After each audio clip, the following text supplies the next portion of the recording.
So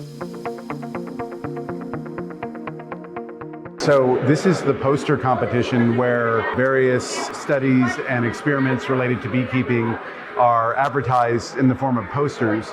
And the competition is who has the best research proposal or who has the best academic study. The thing is that in this particular environment, it's really hard to choose one that is the best because they're all going in so many different directions. I've seen a few that are extremely interesting to me. It just depends on what you're looking for. I am just fascinated by the whole concept of the superorganism, or it's actually a reality of the superorganism, but the idea of social immunity to me is just incredible. A honeybee does not have a good immune system by herself, but they have a social immunity. So the beeswax and the propolis and the microbiome, all these different factors come into play in their social immunity. So I find it fascinating. I was trying to create something that would give a good concept and information to make people think about their colony in a broader way.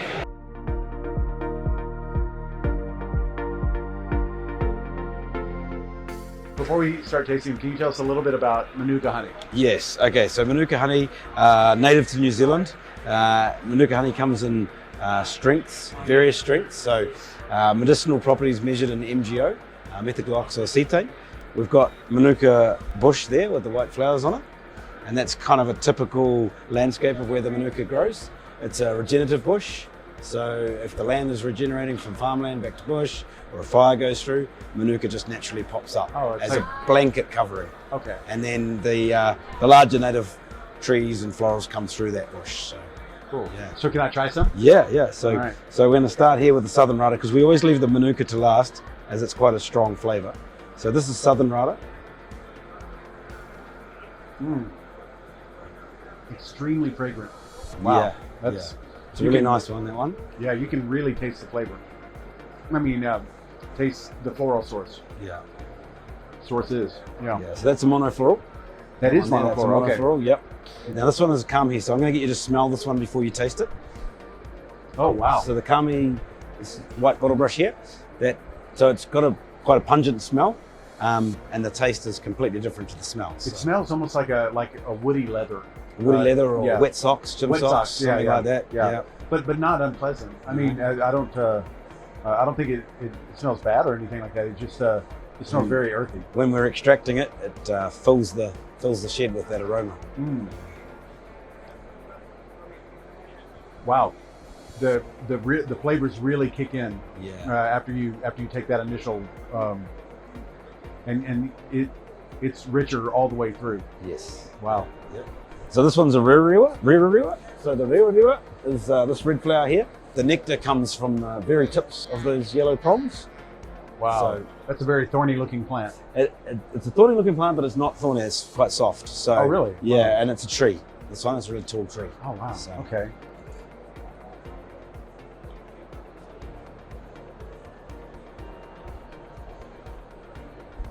So this one's probably one of my favorites. Oh wow. It has almost like a cherry-like zing at the end. Yeah, it's really good. That's interesting. Wow, it's really tropical. So this one's won awards around the world for being a best flavor. I can see why. Yeah, that has exceptional flavor. Yeah. So is the better pronunciation Manuka or Manuka? Well, Does it matter? so there's a little hyphen over the top of our A's. So okay. in the Māori language, that's a long drawn out one there. So it's Manuka. Manuka. Yeah, okay. Yeah. So I'll correct myself in the future whenever I'm talking to people. Instead of saying yeah. Manuka, I'll just say Manuka. Manuka, yeah, Okay. yeah. So this is our 260 MgO.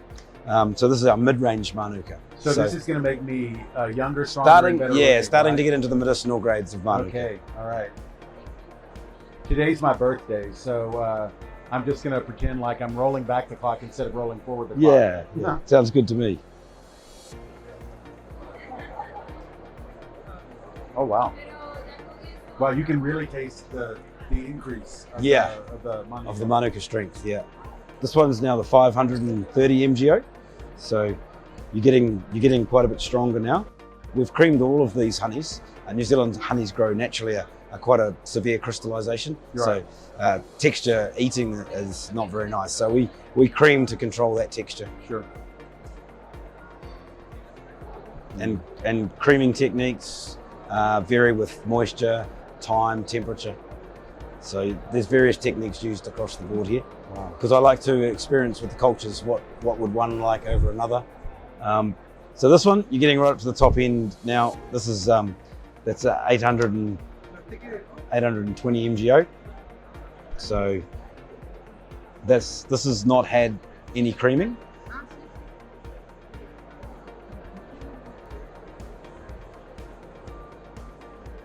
Wow, it kicks in after about a second. Yeah. Wow. Yeah. Wow, it almost has a spice to it. Yes, yes. Wow. So, and each batch is different, right? So we can have another 800 MGO batch that might be quite bitter, just earthy tones, I think, from the landscape. I've never tasted a spice like that in honey before. Yeah. It's not like spicy hot. It's like you can tell that the plants that it came from had a unique composition. Yeah. That's really remarkable. So that's pretty much the New Zealand range we've got with us today, and glad you enjoyed it, Conrad. So I think that overall flavor-wise, that this was my favorite. So that's the Rio. But I think that if I were to buy some for myself, I would buy this one because flavor is great, but that is something I've never tasted before. So and I think that there's volume-wise, I'm going to say there's probably maybe maximum would be 100 tons of that across the country produced. So yeah, you've definitely got to experience some good honeys. Well, cool. I really appreciate you letting us go through these. So very nice meeting you. Nice to meet you, Conrad. Yeah. All right, so we are here at the competition, the Apimondia competition, for everything from mead to beeswax, and speaking with Enid Brown. She's going to tell us all about the different categories here and the, I guess, parameters of the competition and what, in the eyes of a judge, what makes one particular thing better than another thing.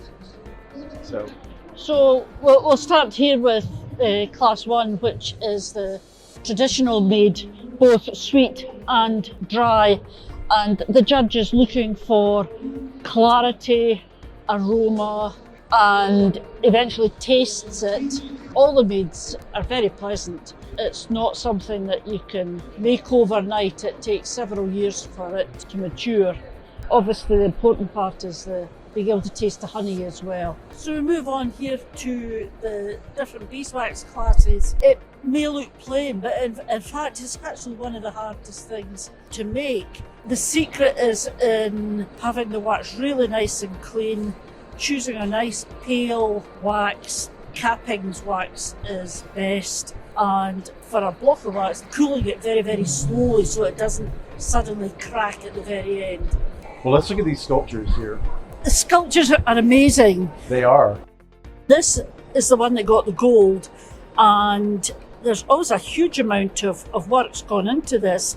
Even the bees at the top there, and this as well, is all made from that's wax? From beeswax. Oh, wow. You can imagine the time involved in making the initial globe and then cutting out all the countries and putting them into the right place. Yeah, and having them stay there. So you don't have continental drift. Yes. And this as well, I'm not sure exactly how it's been made, whether somebody's carved it out, whether they've had a mould that they've been able to use, but it's fantastic, the imagination that goes into some of these exhibits. And these down here, these have all kinds of detail. Again, all the candles here and there, they're all made from a mould, a silicon mould. We tend to use silicon now rather than rubber moulds because the silicon opens up easily. It's so easy just to lift the candle, the wax candle out, rather than the old rubber moulds were really awkward to deal with. You have competition in equipment too? Equipment as well, that's the invention and the innovation classes. So this is what a lot of people that follow us, they want to know the newest, coolest equipment. There's a lot of technically oriented sometimes folks. You might think, oh, I've seen this before, but they've maybe improved the design or could have invented something completely new. So this one I saw walking up, it's a pollen shaker, right? Yeah, or a pollen filter. Now what is this here? This is a honey dryer. Now, strictly speaking, it's the bees that dry the honey. Right, right. And it's during the process of the bees drying the honey that they add various enzymes and everything to it. And the bees reduce the moisture content within the honey down to below 20%, which is the legal limit. So some people I know like to dry their honey further using a machine like this. Well, I know that in some areas, especially like in Louisiana or swampy areas, especially if we have a wet year, that some of the honey will come back with very high moisture content. This year in Texas, I don't know about other places, but in Texas, we had the opposite problem where the honey is so dry because it's been extremely hot and dry. Yeah. But I know that folks, especially larger operations, that they use these to quickly dry out honey. Now this looks like something that would be universally important, but it looks like a coffee machine, but it's actually a honey dispenser. That's right. Wow, Yes. that's pretty cool. I like that. And it even has a little hexagonal coffee cup there, or honey cup in this case. Yeah. That's pretty cool. Oh, here's something that I guess this is a model of it, a water station for bees. This is always something in Texas that is particularly important because we have such an arid climate.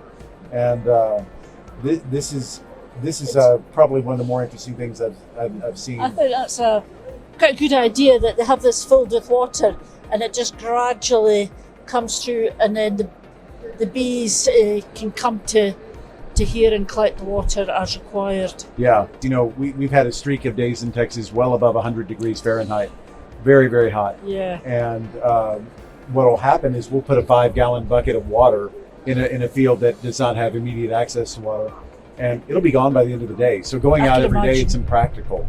Yeah. So if you put a barrel that size out there, you can go out maybe once a week. Yep. And so, oh wow, I didn't even see this one.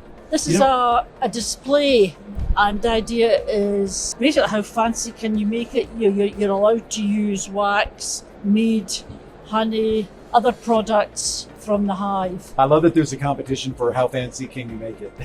That's cool. I like that. It's a very nice display. It's, So this is the honey category. So how does this work? People come and they bring honey. It has to pass an initial test.